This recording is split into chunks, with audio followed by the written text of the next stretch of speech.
It now gives me great pleasure to introduce our next session, session number 2, New Zealanders' Perceptions of Asia and Asian Peoples, and this is sponsored by Asia New Zealand Foundation. I'm going to introduce Dame Fran Wilde, who's chair of Asia New Zealand Foundation. Fran has had a career in national and local politics, including as a cabinet minister, mayor of Wellington, chair of the Greater Wellington Regional Council, and New Zealand representative on the APAC Business Advisory Council. She is a professional board member and chair of Asia New Zealand Foundation, as I mentioned. It's in this last role that I invite her to the stage to introduce the next session. Welcome, Fran, and also welcome Julia Macdonald and the other speakers in this session.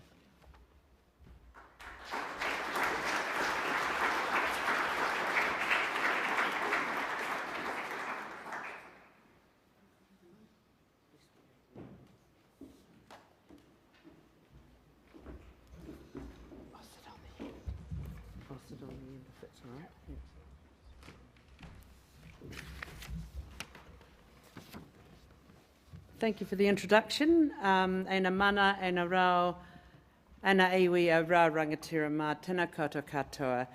E mahi ana o hei board chair o Te Whito Tūhono Asia New Zealand Foundation, ko Fran Wilde ho.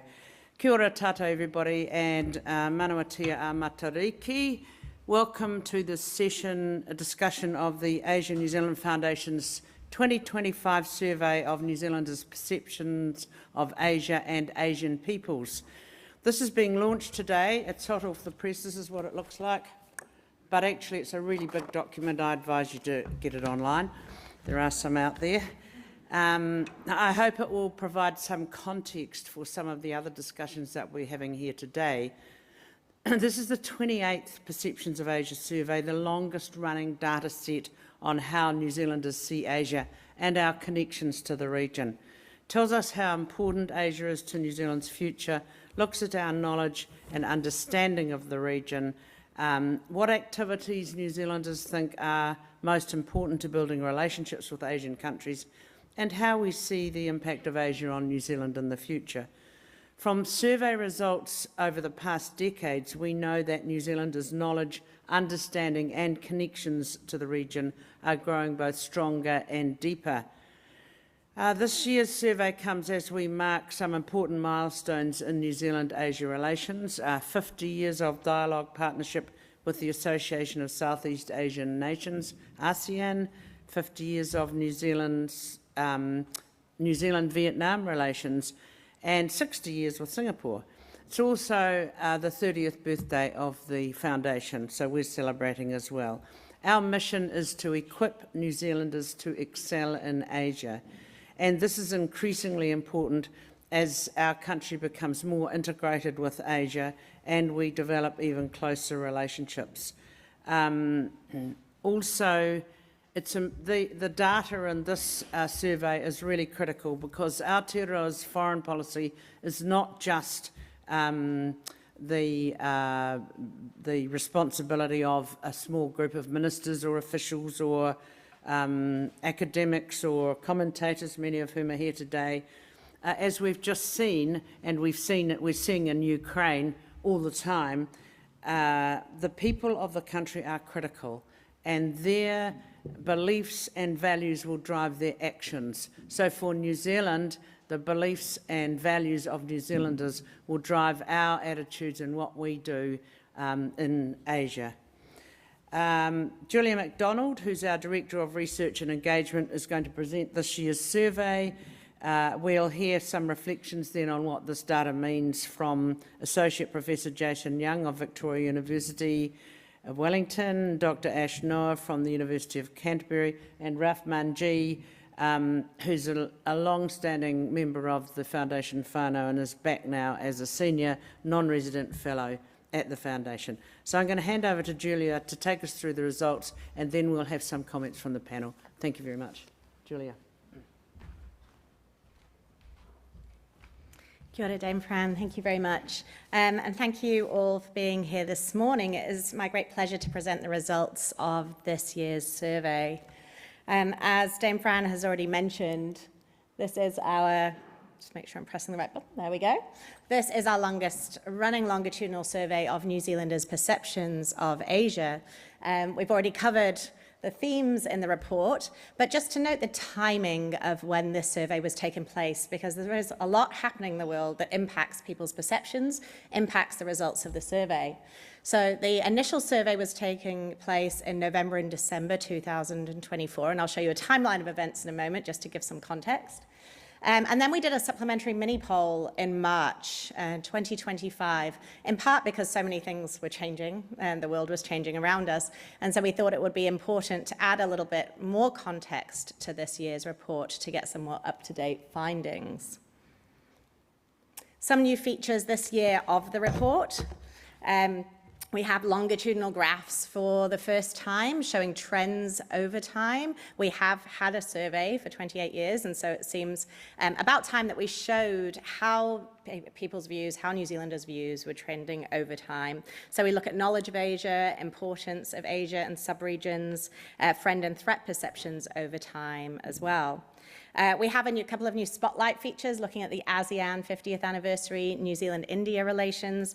And we also, to save you reading the big report that Dame Fran pointed out, we have a new website tool that you can play with the data interactively. So you can actually go on the website, map these different trends over time and interact them in different ways to see some interesting results yourself. We also have some new questions. I won't list them all because we're going to talk about them in a moment. But we did make this a little bit more of a geopolitically heavy survey this year. So there were questions around defense and security spending, some questions around AUKUS, as well as whether and where there might be military conflict in the region. This is the timeline that I was referencing in terms of what was happening to give some context to the report. We had the US presidential election. We had North Korea sending troops to Russia. And in the March timeframe, we had tariffs being announced. We had live-fire military drills in the Tasman Sea. We had a comprehensive strategic partnership signed with the Cook Islands. So these are all the events that are influencing New Zealanders' perceptions as they're taking this survey. Some key takeaways this year. So these are the highlights. New Zealanders are becoming increasingly Asia capable. The trend lines are very positive in this regard. New Zealanders understand the importance of Asia to our future, and knowledge levels continue to be at an all-time high. New Zealanders' relationships across Asia are also deepening. All Asian countries are seen as closer friends this year, apart from North Korea, I should note, with Southeast Asian countries seeing a significant increase of 8 to 10 percentage points across the board, which is quite remarkable. China continues to be seen as a key player in our economic landscape. Japan continues to be our best friend in the region. This is consistent finding over the past few years. And South Korea and Singapore are increasingly recognized as close defense and security partners. Trade and business are the backbone of our engagement with Asia and continue to be. But New Zealanders are also seeing other fast-growing economies as important hubs for technology and innovation. New Zealanders are wary of great powers. They always have been. But friends and threat perceptions of China and the US have shifted quite significantly between the November and the March mini poll. And so I'll show those results in a moment. And finally, where are New Zealanders getting their information from? This was touched on in the last discussion. Social media is increasingly becoming a source of news for New Zealanders, and especially young New Zealanders. Traditional media remains the top source of information, but it is on the decline. So now, excuse me, I'm going to bore you with many graphs, but this may save you some time in reading the report in the future. So we will flick through them quickly. Setting the scene. So in terms of the importance of world regions, you see Asia remains the second most important world region to New Zealand. It has had this status since this question was first asked. And we are now returning to the levels, the high levels of 2013 again. Not shown here is also the importance of building connections with Asian countries. New Zealanders in 2019, 67% of New Zealanders said that it was important to build ties with New Zealand with Asian countries. That has gone up to 81% today, so 67% up to 81% just in the past 5 years.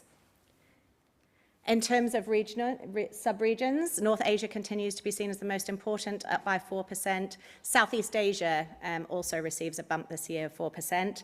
South Asia holds steady, but did increase by 6 percentage points in the last survey. And as I noted, in terms of building relationships, investing in these partnerships, New Zealanders increasingly think this is important. Those who think that it's very important has increased by 7% this year, with an overall increase of 9% for those thinking that investing in partnerships with countries in Asia is important. Importance of Asian countries. China remains top by quite a significant margin, 83%, followed by Japan, India, Singapore, and South Korea. These rankings have not changed this year, so a continuation of the same degree of importance. How much do New Zealanders know about these different regions of the world? Again, Asia lags behind some of our more traditional partners, but what you'll note in this graph is actually that self-assessed knowledge levels of every other region has declined, aside from Asia, which holds steady at an all-time high of 59%. This is the time trend that shows the increase in self-assessed knowledge over time since 2013, 33% up to 59% today, so just in the past 10 years, which is quite a remarkable increase. The knowledge of sub-regions maps onto perceived levels of importance. North Asia is known better by New Zealanders, and in fact in the past 2 years has increased from 42% to 56% in terms of knowledge. Southeast Asia and South Asia have also seen increases, but less dramatic increases. And finally in this section, what are New Zealanders' biggest interests in Asia? Food, cuisine remains the top, always. And the word cloud, also food, comes up very large. Tourism is also very popular, obviously, and business and trade. You'll see an unfortunate decline in interest in politics, history, and current affairs, and also in languages. And this is a trend over the past few years. Turning to current trends, this is the geopolitically heavy part of the presentation. Friend and threat perceptions. So if we look, the rankings have remained the same this year. Japan remains our best friend in Asia at 80%, up 5% from last year. But what is interesting is the increase in friend perceptions across the board and in Southeast Asian countries in particular. So you'll see Singapore, Philippines, South Korea, which is not in Southeast Asia, just to note that I am aware of my geography, Thailand, Malaysia, Vietnam, Indonesia, all up between 8 to 10 percentage points in friend perceptions if you look at the top of the map. China is always of interest, and we've had many media inquiries this morning about China, given the PM is there at the moment, is up at this point. I will note that this is the November survey, is a slightly warmer sentiment, 5 percentage points increase from the last survey. So a slight warmth in friend perceptions as of November last year. Why are Japan, India, China seen as friends? We just did a zoom in on these 3 countries. You know, trade and economic ties is always one of the key reasons for seeing any country in Asia as a friend for New Zealand. You'll see immigration ranks quite highly for India, and positive relationships more broadly for Japan and India as well, and tourism also ranks quite highly. Turning to threat perceptions, it will not be a surprise to note that North Korea and Russia both rank top in terms of our threat perceptions, followed quite distantly by China, which is down by 4 percentage points. Again, this is November last year, where you see a slight warmer sentiment and lower threat perceptions with regards to China. And of note is also the United States, which at this point, threat perceptions had already started increasing around the election of President Trump. Why are they seen as threats? Leadership is the top answer for most. The type of system, so authoritarian regimes, major nuclear powers, nuclear capability is a big threat for New Zealanders. Size of military and expansive and aggressive foreign policies are all seen as threatening to New Zealanders. This is the mini poll result that has sparked interest. 2024, as you can see, China was seen as 38%, Fran drops to 21% as of March, and threat perception increases from 28% to 41%, so goes back to being a net threat to New Zealand at this point. The United States is more drastic, and this actually mirrors results. If any of you have read the Lowy poll that was released yesterday in Australia, very similar trends. The United States drops in friend perceptions here from 61% to 32%, and threat perceptions increase from 17% to 32%. So threat and friend perceptions are on par for the first time ever. Similar drops in levels of trust. So Japan remains our most trusted friend in Asia. That doesn't change. What does change at the bottom is the mini poll results for the United States, which drops from 33% trust, high trust, to 17% high trust. Interestingly, China doesn't change a huge amount. You see a slight increase in high trust and low trust, so slightly more polarized results there. What are New Zealanders most concerned about? Again, touching on the last panel, fake news and misinformation tops the list, followed by climate change, cyber attacks from other countries. You see an increase in concerns around right-wing extremism as well. And just to note that actually the military conflict result comes in at 11 out of 13 for us, whereas over in Australia, that's actually second most concerning. So quite different threat perceptions between Australia and New Zealand. The most important defence and security partners hasn't changed this year, Japan, South Korea and Singapore. What has changed is the percentage of importance placed on those. So 9 percentage points, 10 percentage points increases, and also 8 percentage point increase for the Philippines, which may reflect some of the news around closer defence relations there as well. We asked whether and where there might be a potential conflict in Asia. You'll see that views are quite mixed on this. About a quarter see military conflict between North and South Korea as likely in the next 10 years. Military conflict over Taiwan is 23%. By contrast, in Australia, 61% see that as a vital concern, just to give you a sense of differences. And perhaps of most interest is just 9% think that none of these is likely to happen. We also asked about AUKUS. At this point, there hadn't been much polling. There has been polling since this time, but this reveals a slight disconnect perhaps between some of the debates that have been happening at a foreign policy elite level and the general public, with 35% thinking that AUKUS would make the region more safe, 25% no difference, so 60% either no difference or more safe, and only 7% less safe. And of course, there is a significant portion of the population that also just doesn't know or care what AUKUS is. Now, looking forward, most important activities for growing New Zealand's relationships with Asia. This remains the same. It's business, it's government activity. There is a slight decline in the importance placed on receiving international students and also cultural exchanges in the arts, so some of the people-to-people links. We asked where New Zealand should invest extra energy in its partnerships in Asia. You'll see Japan comes in number one again, China, India, South Korea, and Singapore. Slightly different reasons for investing in these partnerships, though, which is quite interesting. So trade across the board, always. But in Japan and South Korea, technology and innovation is seen as a key opportunity.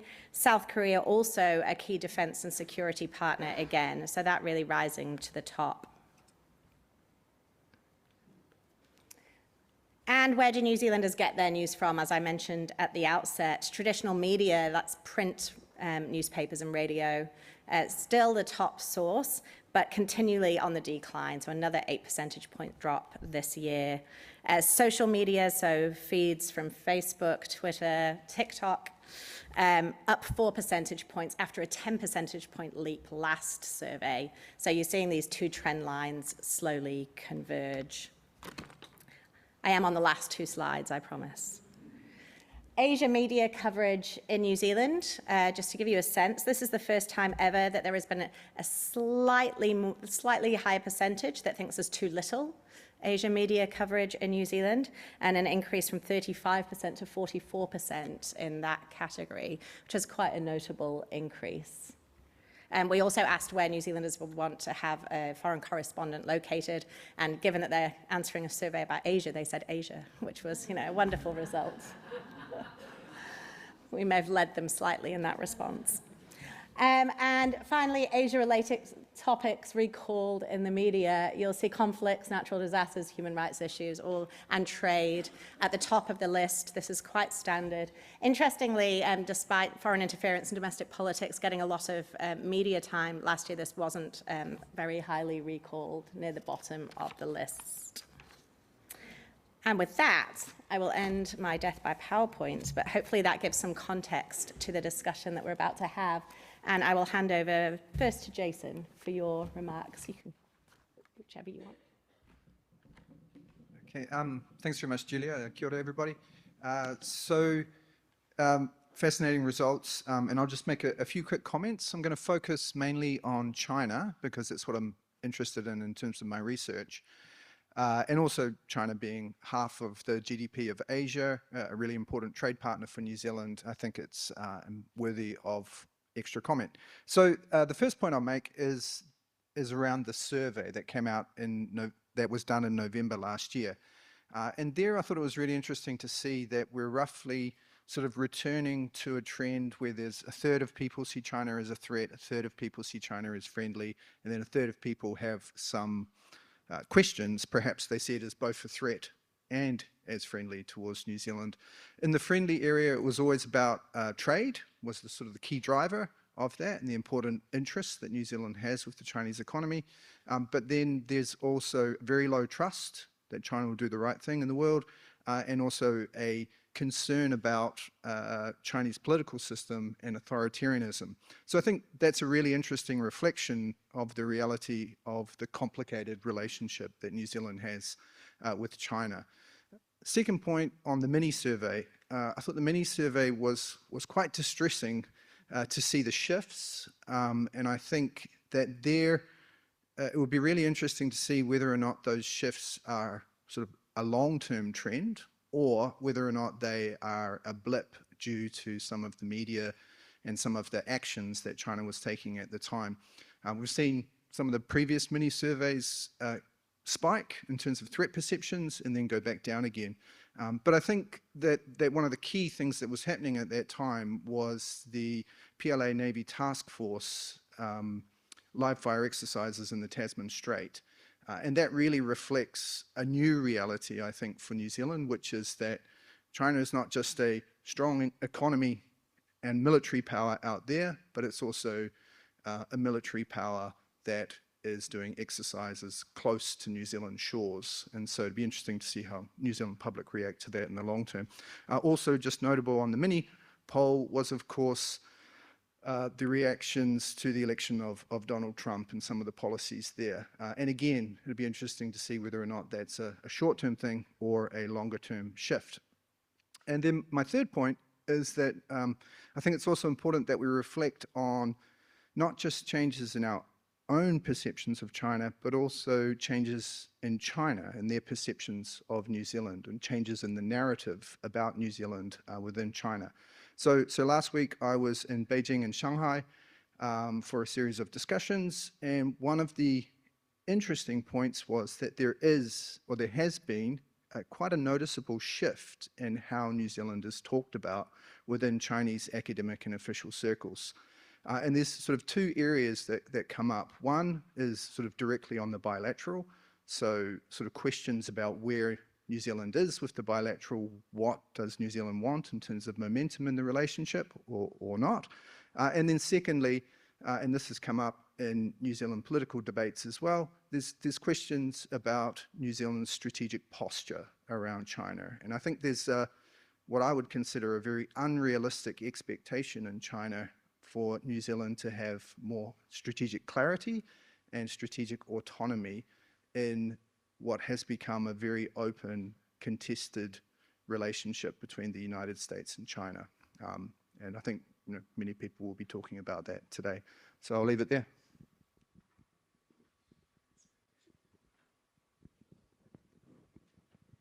Tēnā koutou katoa, talofa lava, and warmest greetings, everyone.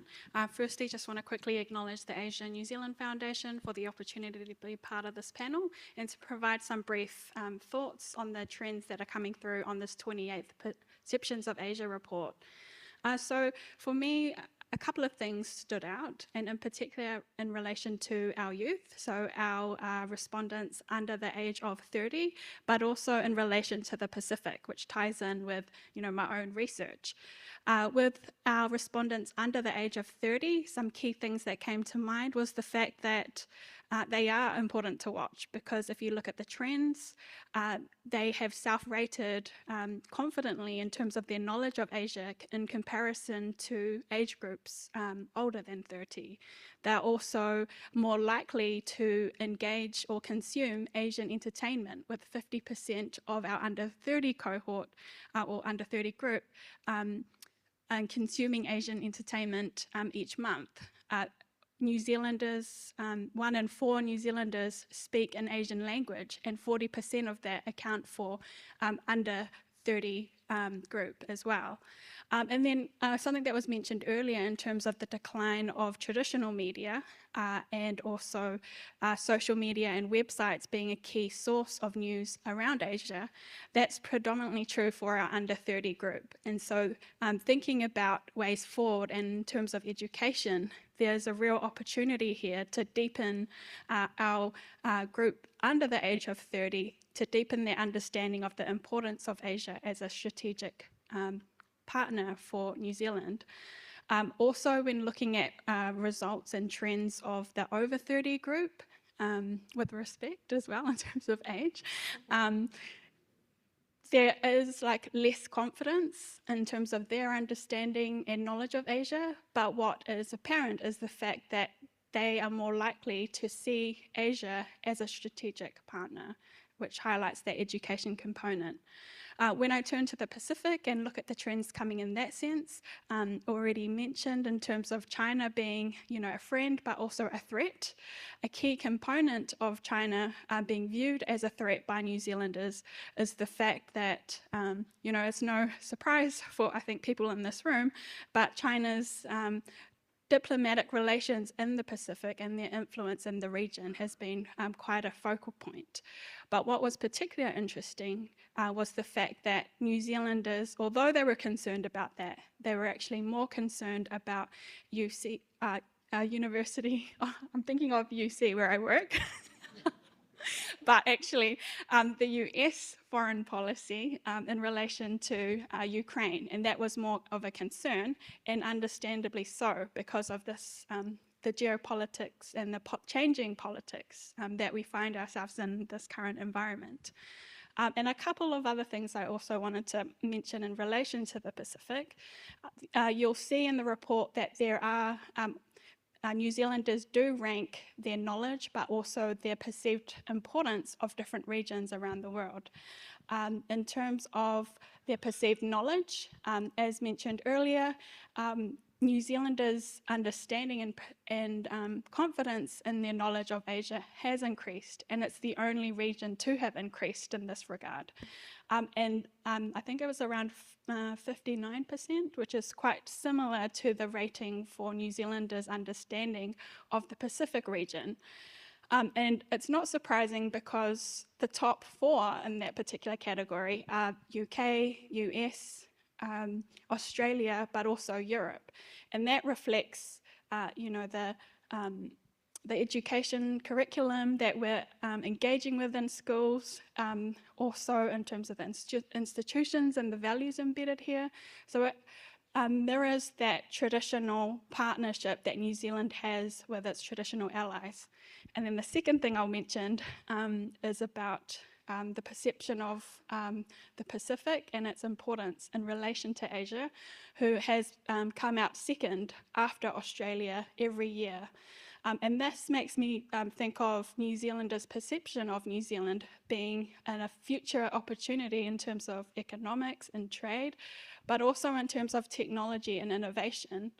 And when you compare that to their understanding of the Pacific, because it ranks so much lower in terms of 4th and 5th, it highlights to me also, that perceived understanding of the Pacific being New Zealand being a colonial tie to the Pacific, but also a development partner as well, seeing that, I guess, imbalance in power relationships in that sense.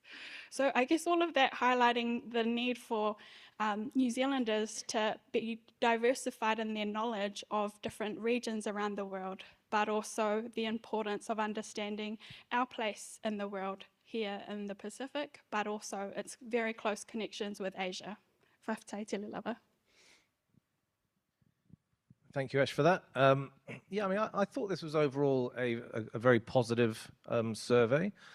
Definitely a pickup of knowledge about Asia, which is very important for us, and certainly the foundation that's part of our kaupapa. But I'm going to start talking about my travel, which is quite interesting. So I'm going to Japan tomorrow, which is reflected in these survey results. And then I'm going to China, and then I'm going to Korea. Earlier this year, I've been in India and Singapore.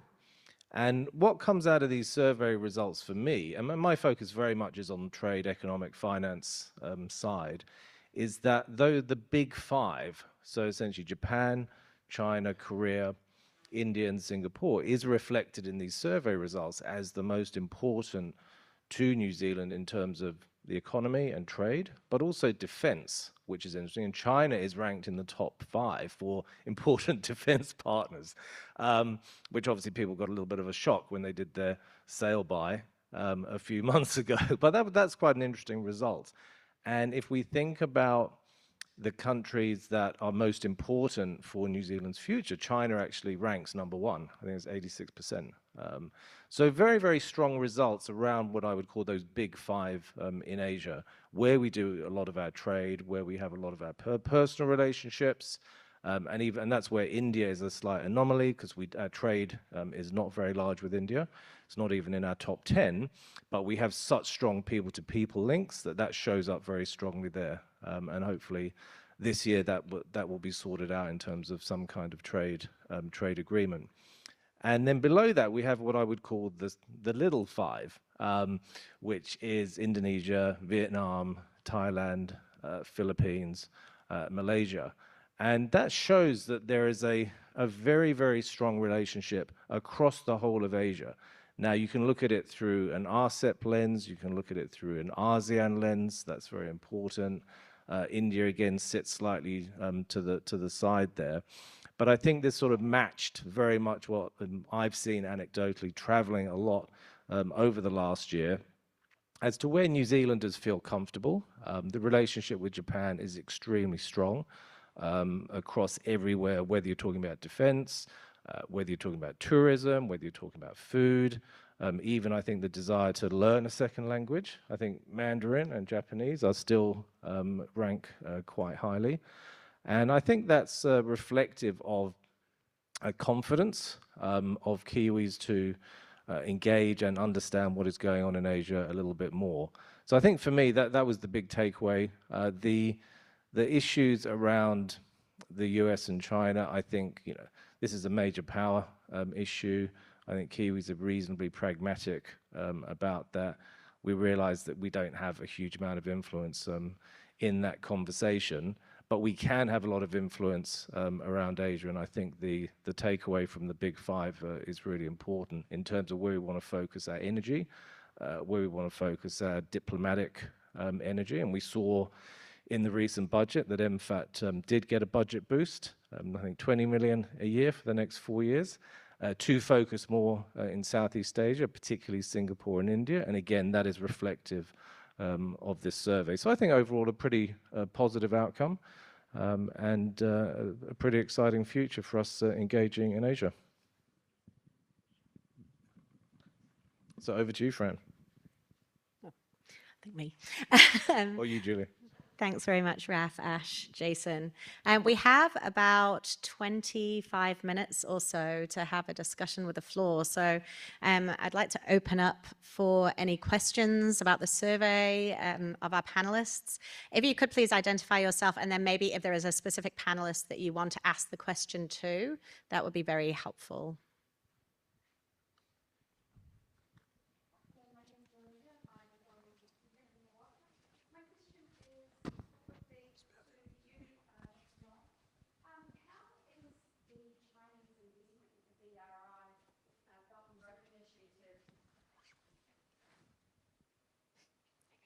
Hello. Oh, gosh. Sorry, my name's Melinda. My question is to probably Dr. Noor as well as anyone else.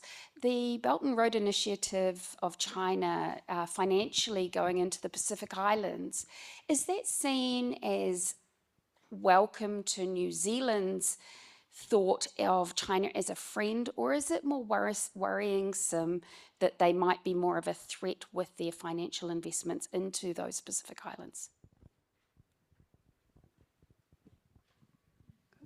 Thank you very much for that question. In terms of in terms of the report, one of the key things that is mentioned in the report is that that particular reasoning ties in with the threat perception that New Zealanders have of China, and that being a key part in terms of China's influence in the Pacific, and as more Pacific countries look to sign partnerships with the Pacific region. Yeah. I just add a couple of things. So I'm focusing my response on how New Zealanders are responding to it rather than how people in the Pacific are responding. But from the people that I've talked to, which is sort of a broad discussion survey, it's a mixed bag. And so some Chinese investment in the Pacific has been very positive for Pacific development outcomes and created opportunities for Pacific trade. And so a lot of people I talk to in development studies are very welcoming of that and sort of looking for areas of trilateral cooperation, etc. But then there are other areas which would be seen as more concerning. There's questions around debt and what that would mean for a country like New Zealand, which is of the Pacific as well. And then there are questions around environmental standards, potential for challenges around governance and corruption, differences between sort of targeting investment through government versus how that investment plays out for local communities, environmental outcomes, et cetera, et cetera. So I think it's fair to say that that the people I talk to in New Zealand obviously think it's important, but they also see it as sort of a mixed bag, and the more discussion and I guess media reporting we can have on that, I think would help to create better outcomes in the region. Thanks, Jason and Ash. Other questions from the floor? There's many. Kia ora. I'll just give you a little bit clue about who I am. I'm Albert, and I'm the student rep from Wilde High School. And I have a couple questions about, so the first one is, recently New Zealand is becoming a popular country to move for Asian. And do you think there's a concern or the benefits for New Zealand? That's the first question. And would you like to answer off at the same time, or? Yeah, you can ask the two questions if you've got another one. Cool, thanks. And okay, as a Taiwanese, because originally I'm from Taiwan, I have a question about, as you mentioned in data that the military issue between Taiwan and China is a second concern for New Zealanders. How would you, in your perspective, how would you prevent the military unification? I'll take the first question.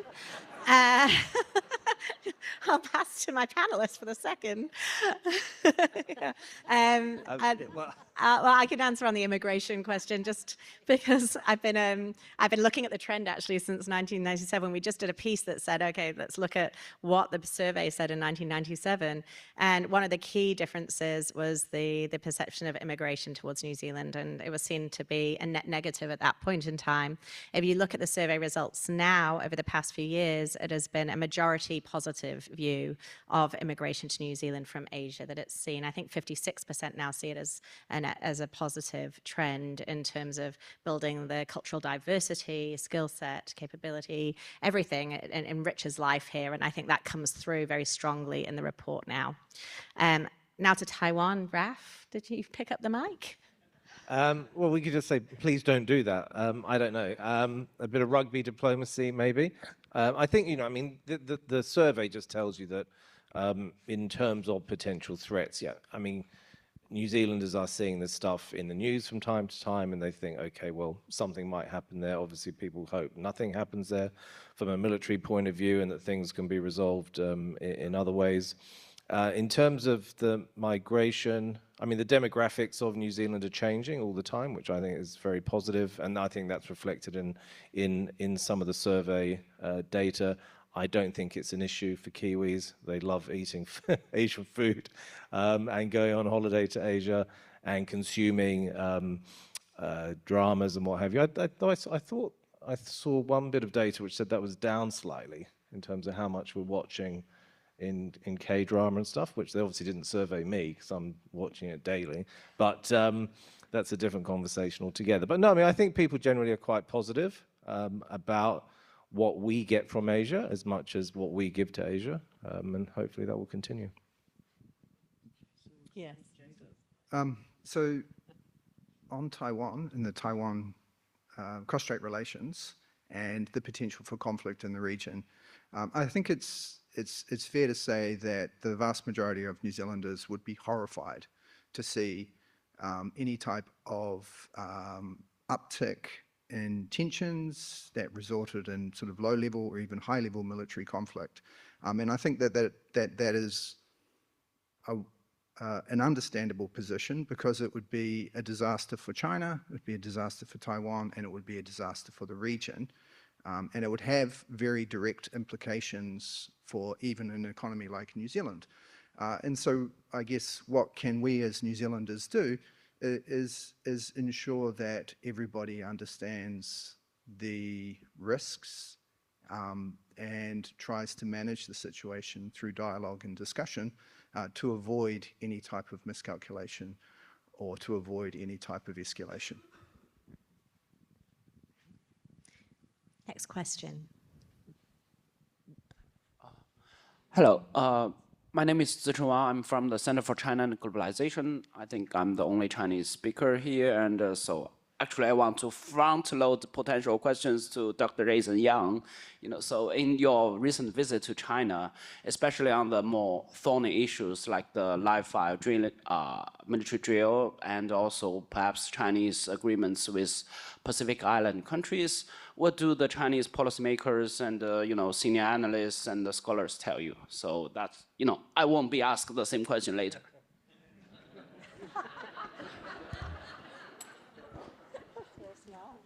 Thanks, Zicheng. Please make sure to ask Zicheng as well. Well, I mean, very simply, I mean, just quickly, because I think it's probably a better discussion for your panel, but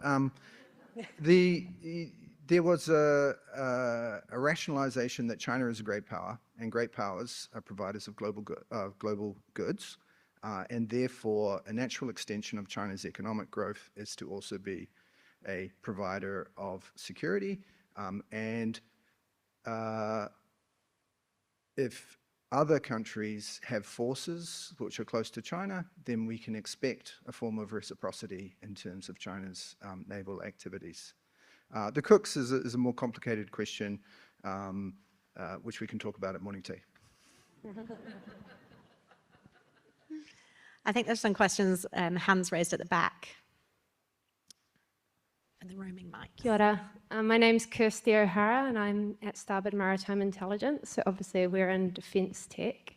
But my question is around the correlation between perception and then what people actually do and their behaviours. And I guess a really good example is, as a mother of teenage sons, am I concerned about them going to live in America with Trump in power and maybe in Florida where there's questionable weather at times?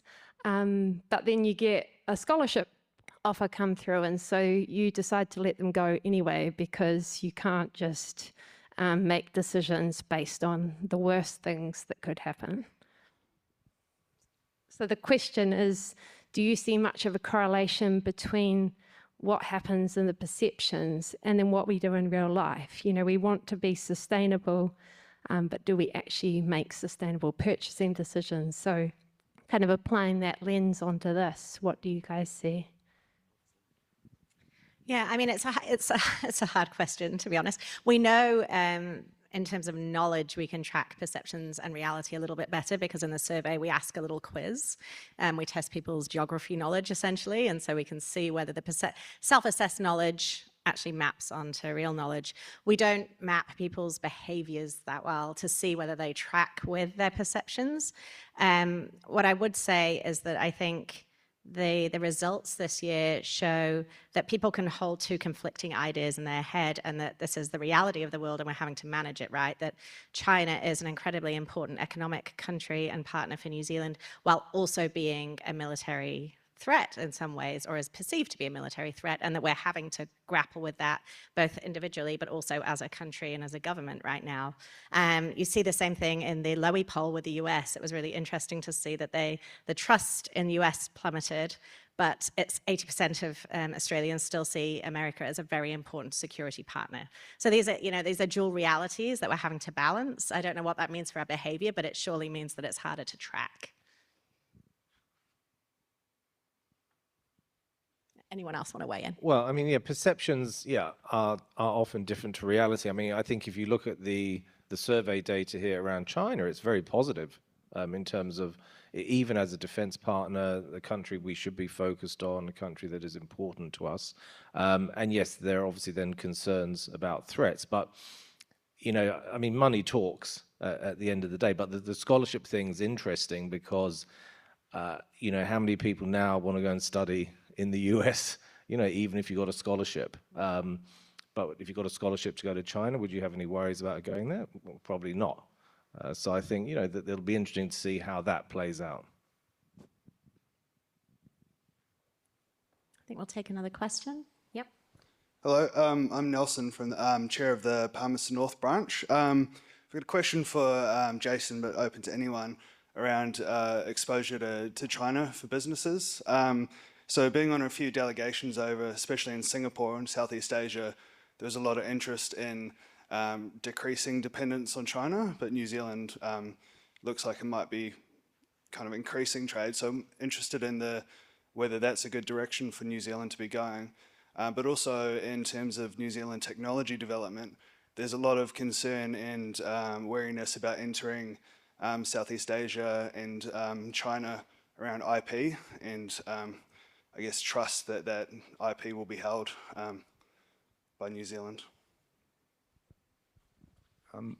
So on trade, I guess the economic relationship between New Zealand and China and the amount of New Zealand exports going to China just grew so rapidly post-free trade agreement to the point where 33%, or roughly a third of our exports, were going to the Chinese market. We're down to about 22, 23% of our exports going to the Chinese market, and so I don't think we see the same sort of concerns around over-dependency. There is, of course, a big effort to ensure that New Zealand has a broad spectrum, sort of diversified portfolio of trade partners, and I think that the way that is talked about and discussed by New Zealand businesses is not so much moving out of China to another market, but rather sort of consolidating and ensuring that we sort of bank the gains that we've had on the hard work building that economic relationship, whilst also looking to grow other markets that are, for example, in the case of India, are less than 1% of our exports, and so there's a lot more room it makes a lot of sense to put a lot of effort into trying to grow those markets. The tech questions is a really tricky question, and it comes down to things like export controls, and we were talking about the sort of the Raycon example as well, and sort of companies being forced, I guess, in some degree, not by us, but by the great powers, to make choices about which great power they want to have their tech collaboration with. We've got time for a few more questions. Kia ora. My question, my name is Kyokyo. and my question is primarily to Dr. Noah. Since we have touched on how the Chinese influence is growing in the Pacific, since it is only likely to grow, how do we all cope with the new reality? That's a big question as well, and I think it's suited for the after lunch session on security in the Pacific. But based on my understanding, I think when we're talking about China and the Pacific, it's really important to keep in mind how the Pacific governments and Pacific peoples are responding to China and the Pacific, and why they're responding like that. Because, of course, China is another partner that they can engage with, as a side to, the traditional partners like Australia and New Zealand. And then also with the US pulling its US aid as well from the region, it's left the Pacific in a real position where they are also, like New Zealand and other countries in the world, examining, the opportunities and what is coming to them. I guess that's a long way of saying to keep in mind how the Pacific themselves are responding to it. I understand that there will be a mixed diversity of views on this issue, just like as New Zealanders, we do have diverse perspectives on all of these things and what are threats and opportunities as well. Thank you. I think there's a couple of questions here, yeah. Hello, my name's Sarah Cockgreave. I have a question which I think is for Dr. Macdonald, actually. I was very interested in the differences between Australian perceptions and New Zealand perceptions. And considering there's a lot of net migration of Kiwis to Australia, the linkage between Australia and New Zealand, I think, is going to get closer, as well as from a security point of view. Do you see any trend that the perceptions will be merging at all? It's a really interesting question. I was actually thinking this year that we would see potentially a change in the rankings of our vital threats, because that question is almost identical to the question asked in the Lowy poll. And so I thought if there was going to be a change in threat perception, we would see it with the military conflict going up the ladder. And it didn't this year. So I thought it was, often we see the Australian trends as a bellwether for New Zealand trends.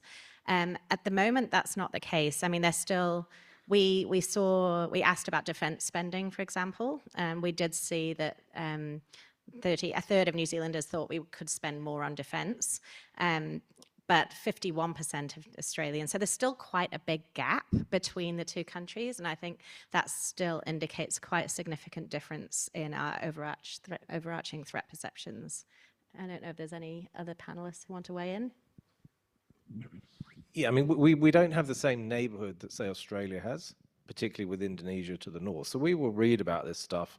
And as was mentioned by the Ukrainian ambassador, potentially having Russian bombers, staged in Indonesia, for the Australians, that would be much more of a concern to us because it's just too far away.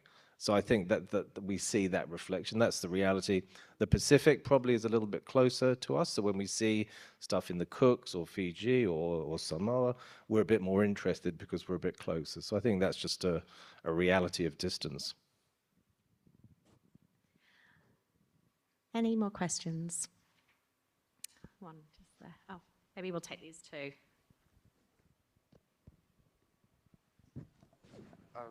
Kia ora. Nice to see you again. I have two questions. The first one is recently the Prime Minister Chris and Minister of Immigration Eric Stanford, they released the new visa called Parents Boost Care Parents Visa. How, in your perspective, how will this visa affect the immigration rate from Asia? That's the first one, and may I ask the second one, or you want to answer first? Yep, go ahead. Oh, sorry, go on. Well, it's very popular, and we saw from the survey results, particularly for India, one of the biggest drivers is people to people and immigration, and But basically, people being able to have their parents come and visit and help out with the kids. I mean, so that's a good news story, but it's not permanent migration. It's just allowing more flexibility in people coming in and out. So I think that's probably just a positive thing. Cool, thank you. And my second question is, as Taiwan had a really deep connection with New Zealand in terms of indigenous people and Māori, how would you promote the relationship with Taiwan in terms of this stuff as your perspective? Thanks. Jason. So New Zealand has a long connection with Indigenous peoples in Taiwan, and there's been a lot of really great work done sharing ideas about language revitalization, the role of Indigenous people within the broader political system, and there's been lots of exchanges going on. I mean, I think it's something worth funding and worth continuing because I think there's a lot of some mutual learning that we can have from Taiwan's indigenous population with many different tribes and then also tribes in New Zealand. I mean, it's also been part of the WTO compliant economic and trade agreement that New Zealand has signed with the Customs Territory of Taiwan, which has a whole chapter on Indigenous cooperation. And so I think it's certainly something we should continue. Yeah, I just wanted to note as well just that connection that, you know, Māori have with Asia and like Taiwan, as you've mentioned as an example, but also our Pacific peoples, and that as part of that story of that greater migration as well. So being New Zealanders here that are, you know, we have about 17%, according to the 2023 census, identify as New Zealanders with Asian heritage. Also in terms of our Māori community, 18% according to the last census as well. But then also with our Pacific communities as well. So there's real opportunities for New Zealand to deepen their understanding on, you know, places like Asia and the Pacific and those connections that existed prior to, you know, these, you know, what we have right now. So there are opportunities there. But even with the 2023, I think, Perceptions of Asia report, Māori also responded saying that they saw that they had something to offer in terms of New Zealand's relationship because of their different approach to building relationships. And I would argue in terms of Pacific peoples responding as well, they can also see, you know, the diversity of those shared connections with places across Asia as well. So yeah, just something to add to. Thanks very much, Ash. Thank you for all of your questions. Our clock is going red in front of us, so I'm going to hand over to Dame Fran for final remarks. Thank you very much, panel, for your wisdom, and also audience for your questions. I think it's important to remind people of a few things from this conversation. Australia is still seen as our most important relationship. And yes, there are differences, and Raf, I think, outlined that. I mean, they're a big place. It's big. And geographically, they're nearer to some areas than we are, so we feel probably a little bit more protected or isolated. I don't know which is the word, maybe not isolation, but certainly the threat perceptions are different, although we still regard them as our most important country. China and food dominated this, and we say that in this, and that's interesting too, because now we have a younger generation of Kiwis growing up, including many migrants who are interested in Asian food, and of course all of the rest of the media, K-pop, etc., which probably people my age don't consume so much. We consume the food, but maybe not that media. So things are changing because of the nature of our population, and I think that's really important to remember. Even in the years that this has been going, our population demographics have changed a lot. The other thing is, it would be interesting to see what these perceptions would have been if we had all of this done in the last 4 or 6 weeks. I suspect it might have been a little bit different. Jason opened up with saying New Zealand has a complicated relationship with China, and I think the data that we're seeing in here really underpins that. It is very complicated. It is important for us, but we still have questions. And Julia noted that people can hold conflicting ideas in their heads. They may be different people, of course, in the different data sets. Some people may, and so you have to read this pretty carefully, pick your way through it to see what's happening. The discussion about the Pacific was really important. We are a Pacific nation in the wider Asia-Pacific region. Our population is very much tilting towards the to being, actually it will be in decades to come, overwhelmingly Pacific Māori and Asian. So things are changing here, and that also is being reflected, as I said. Raf talked about the big five and the little five, which I thought was an interesting way of delineating, and true, because for us, ASEAN is kind of a little bit easier to deal with maybe than some of the big five, although we regard some of the big five as our important allies. So again, that kind of conflicting relationships that are coming through.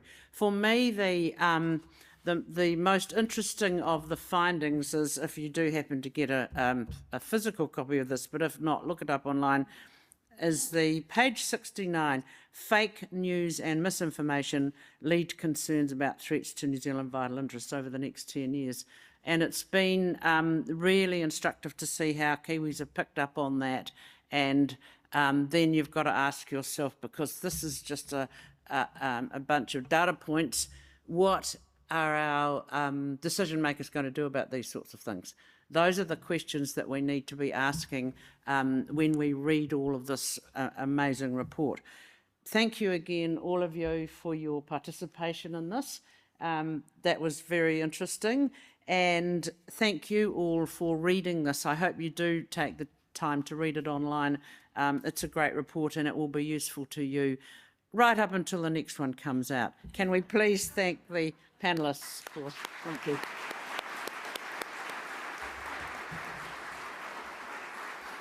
We're leaving now, I think. We get it, yes.